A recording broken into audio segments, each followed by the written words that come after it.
Bueno, hola, ¿cómo les va?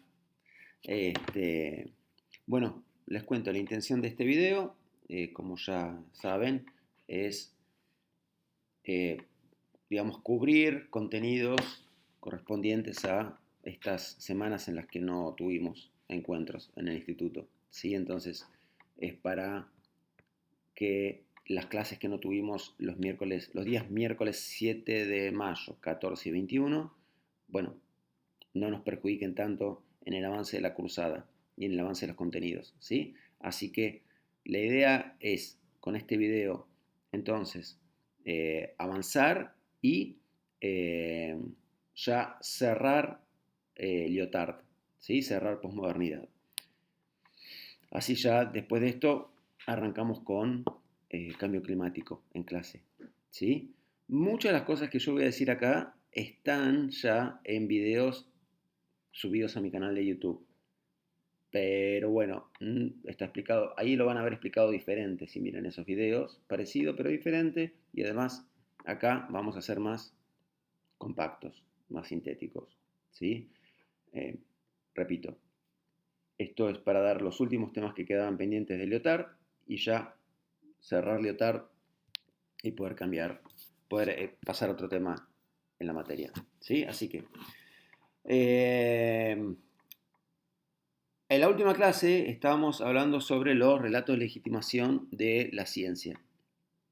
¿Sí? Habíamos dicho que la ciencia, eh, como práctica del ser humano, como práctica social, requiere ser legitimada. Y legitimar algo significa mostrar que está bien, que debe existir, que darle un fundamento a algo, ¿no es cierto? Eh, y la manera en que se fundamenta la práctica de la ciencia es diferente en la modernidad y en la posmodernidad. ¿Sí? Lyotard señala que en la modernidad hay dos modos distintos en los cuales se fundamenta, se legitima la ciencia, el saber científico, la práctica de la ciencia. Todo ese combo se legitima de dos modos distintos en la modernidad. ¿Sí? Entonces, en la modernidad hay dos legitimaciones distintas de la ciencia, de la práctica científica, del saber científico. En la posmodernidad la legitimación va a ser distinta. ¿Sí? Entonces, digamos, es algo parecido a lo que decíamos sobre el lazo social. Vieron que cuando hablábamos del lazo social, decíamos, bueno, en la modernidad hay dos maneras diferentes de concebir el lazo social. En la posmodernidad, ninguna de esas dos está vigente, sino que es distinto en la posmodernidad. Bueno, algo parecido pasa con esto, ¿sí? El saber científico, la práctica de la ciencia, está en la modernidad legitimado de dos maneras distintas, pero en la posmodernidad ninguna de esas dos legitimaciones está vigente, sino que hay una legitimación distinta. Bien, entonces, allí vamos. ¿Vamos con qué? Con la legitimación de la ciencia en la modernidad, versión 1. Después vamos con la versión 2. O sea, una forma de legitimarlo y luego vamos con otra forma de legitimarlo. Una de las formas en que se legitima es con el relato de emancipación. Creo que en uno de los dos cursos, no recuerdo si era primero sexto o primero séptima, habíamos llegado a hablar de esto. Bueno, servirá para refrescar un poco sobre el relato de emancipación. ¿Sí? En uno de los dos creo que habíamos llegado a hablar. ¿Qué es esto del relato de emancipación? Bueno, la palabra emancipación, como ya sabemos, significa independizarse, liberarse, ¿no? Romper cadenas de algún modo. Entonces, ¿qué es esto del relato de emancipación? Eh, bueno, es una forma de legitimar el saber científico que está arraigada en, en la Revolución Francesa. La Revolución Francesa, como ya sabemos, ocurrió en el año 1789 y ¿qué significó? ¿Qué implicó? Implicó tirar abajo un régimen monárquico, ¿sí? Digamos, derrocar la monarquía absolutista y en su lugar instaurar un gobierno que, por lo menos en teoría, va a ser el gobierno del, de la gente, del pueblo, ¿sí? Con el lema súper famoso de libertad, igualdad y fraternidad. Entonces, se supone que la Revolución Francesa fue romper ataduras, romper cadenas, emanciparse. ¿De qué? De la monarquía absolutista, ¿no? Del poder absoluto de un rey. ¿Cómo se conecta esto con la ciencia? Bueno, se conecta de la siguiente manera. De acuerdo al relato de emancipación,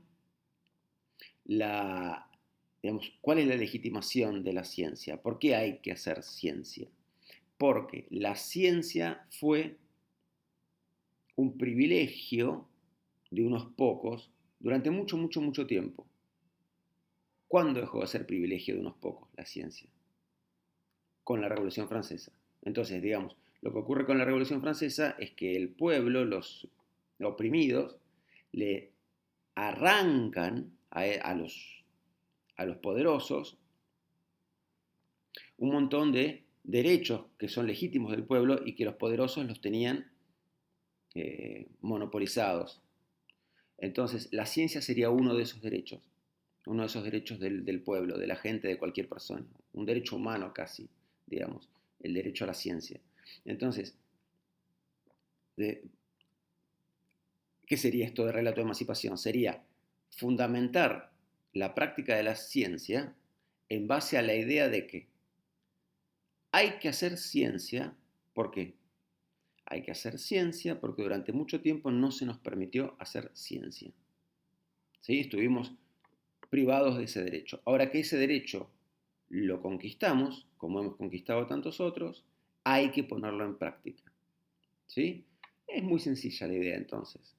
De acuerdo al relato de emancipación, que es un relato de legitimación de la ciencia, ¿dónde está la legitimidad de practicar la ciencia? ¿Dónde está la legitimidad de la ciencia? ¿Por qué la ciencia es algo que está bien y que hay que hacerlo y que hay que ponerlo en práctica? ¿Por qué?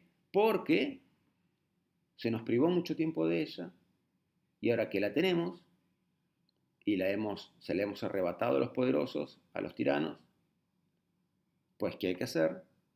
Ponerla en práctica. ¿Sí? Ahí está. Es eso. Se pueden decir más cosas, naturalmente, pero en principio sería eso.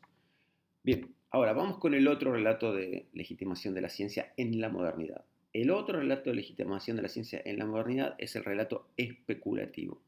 Bien, es bastante más complejo, pero para mí también más interesante entender qué es esto del relato especulativo. Para eso, lo primero que hay que hacer es pensar en el significado de la palabra especulativo. Viene de la palabra en latín speculum, que ¿qué significa? Significa espejo. Bien, entonces, vamos a ponernos un poquito en contexto. Durante la Edad Media, me voy a remontar momentáneamente a la Edad Media, muchos filósofos tenían la idea de que saber, adquirir conocimiento, adquirir saber, es especular. ¿Y qué quiere decir especular? Especular, no con el significado que habitualmente le damos, como quien dice, digamos, la gente especula con guardarse los dólares porque van a subir. No, no tiene nada que ver con eso. Es otro significado de la palabra especular. Especular, con el sentido que le daban ciertos filósofos medievales, significa reflejar, o sea, hacer lo mismo que hace un espejo. ¿Sí? Entonces, imagínense ustedes que mi celular es un espejo, ¿no? ¿Qué tiene el espejo? Tiene una superficie reflejante. Entonces, si esto fuese un espejo, yo le puedo poner una cosa enfrente. Le puedo poner una naranja, por ejemplo, enfrente. Entonces, acá está la naranja real. O sea, esta naranja es parte de la realidad. ¿Qué puedo hacer con esta naranja? Puedo hacer que en el espejo este aparezca reflejada esa naranja. Bueno, ustedes me van a decir, está bien, nieto, no necesitamos clase de análisis del mundo contemporáneo para saber que es un espejo, le pones enfrente de una naranja, aparece la naranja en el espejo. No, correcto, sí, más vale que no. Pero, ¿a qué quiero llegar con esto? A que ellos ven al espejo, ¿sí?, como metáfora del alma. Repito, estoy hablando de la manera de pensar de ciertos filósofos medievales. Entonces, según ciertos filósofos medievales, el alma es como un espejo. ¿Y qué es adquirir conocimiento? ¿Qué es adquirir saber? Adquirir saber es reflejar diferentes aspectos de la realidad en este espejo que es nuestra alma.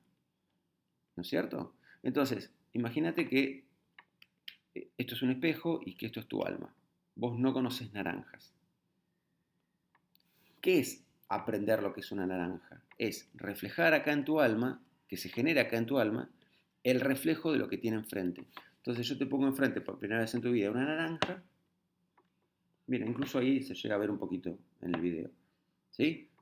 Ahí no hay naranja. Esta alma no conoce lo que es una naranja. Le pongo enfrente una naranja a esta alma y ahí se reflejó la naranja en la superficie del espejo. Saliendo de la metáfora, ¿qué significa esto? Significa que tu alma, ahora está reflejando un aspecto de la realidad que nunca había reflejado previamente. ¿Cómo hace tu alma para seguir aprendiendo? Va a buscar que se reflejen en ella más y más aspectos de la realidad. Entonces, digamos, ¿cómo se hace, digamos, sabia un alma? Se hace sabia orientándose, mirando hacia diferentes aspectos de la realidad y buscando reflejarlos. No solo con una naranja, sino buscando reflejar en su superficie un montón de cosas. ¿Sí? Una naranja, un perro, un árbol, el cielo, etcétera, etcétera, etcétera. Entonces, el alma adquiere conocimiento y se hace sabia, reflejando en ella la realidad que tiene enfrente.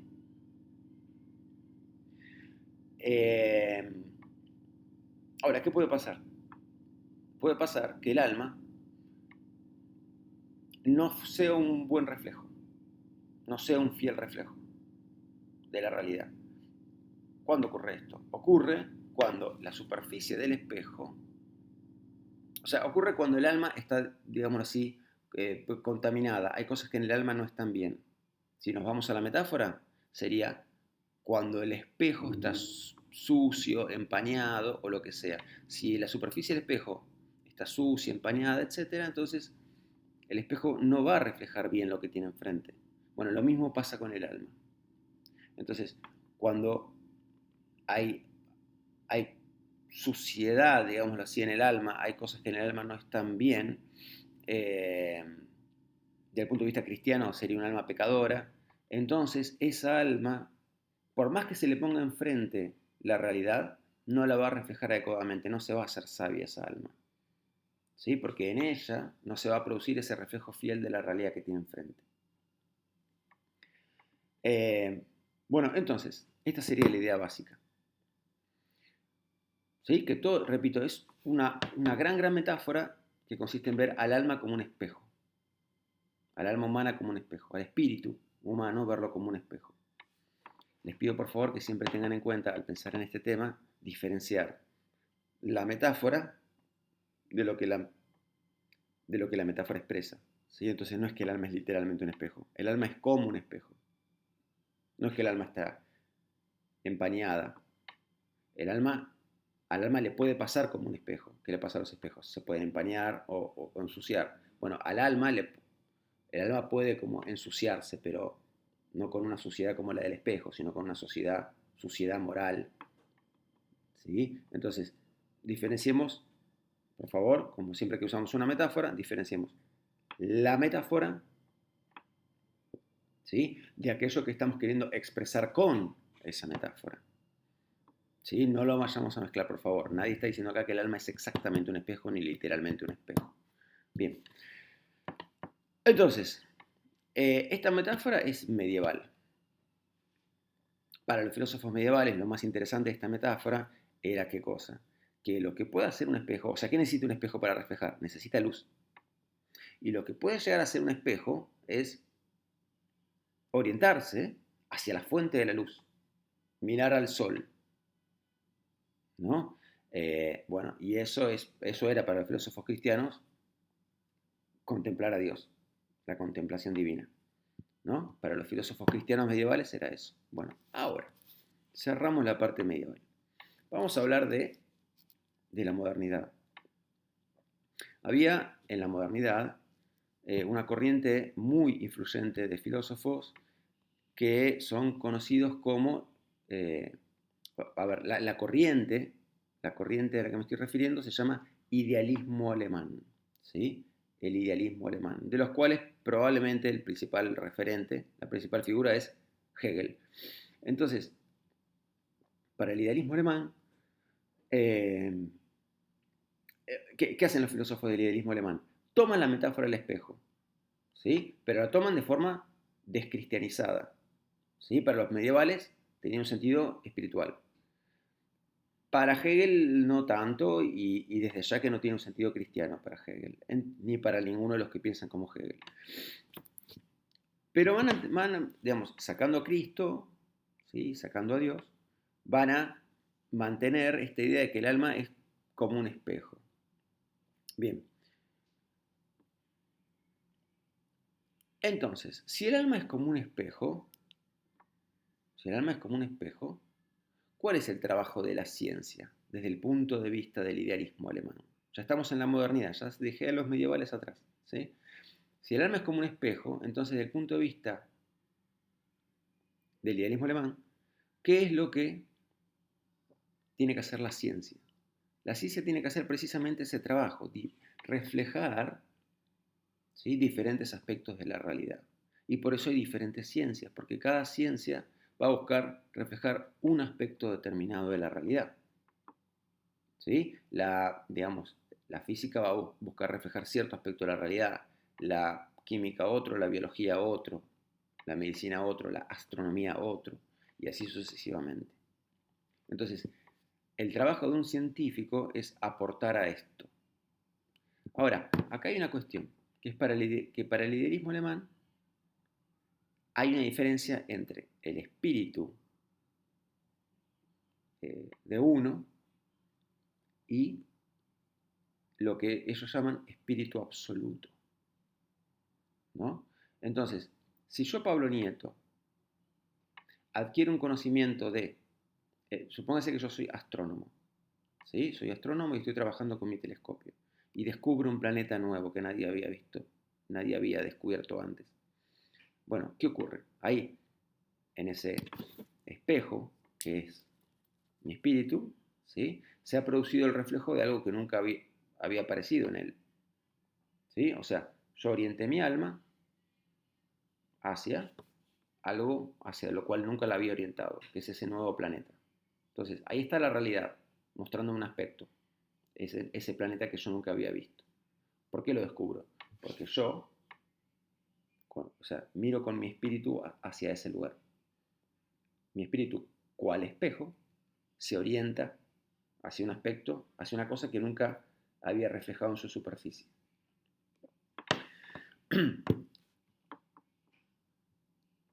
¿Qué sería lo interesante de la ciencia para el idealismo alemán? Que la ciencia permite que no solo yo, o sea, que no solo en mi espíritu se refleje algo que previamente no había sido reflejado, sino que eso que yo logré reflejar en mi espíritu sea reflejado también en el espíritu absoluto. ¿Sí? No vamos a decir como concretamente qué es el espíritu absoluto o buscar una definición, no tendría sentido. A ver, traten de entenderlo así. Lo que cada uno sabe, ¿sí? Es lo que cada uno en su espíritu ha logrado reflejar. ¿Cuál espejo?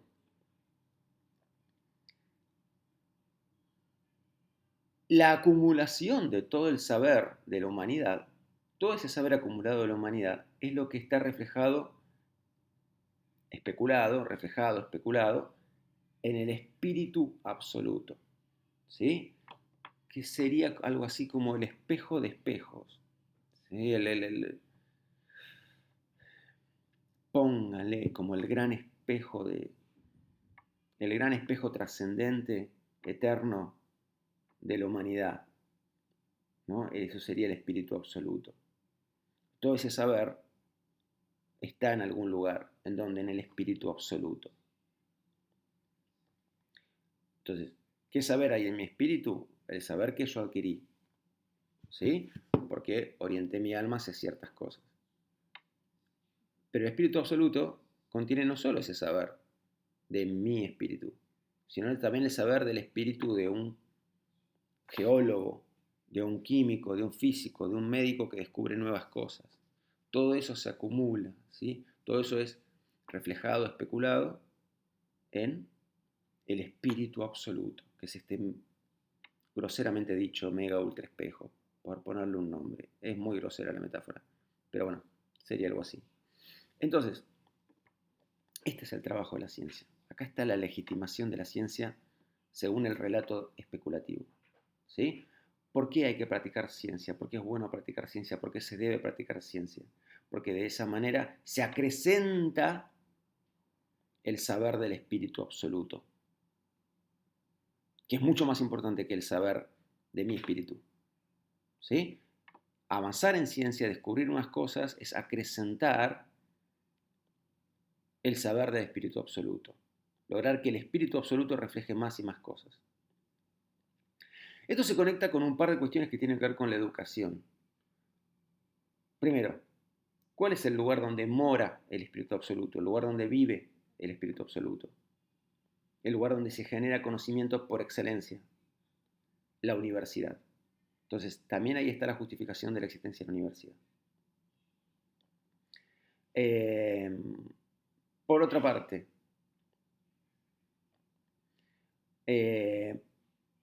las demás instituciones educativas, ¿qué relación guardan con la universidad?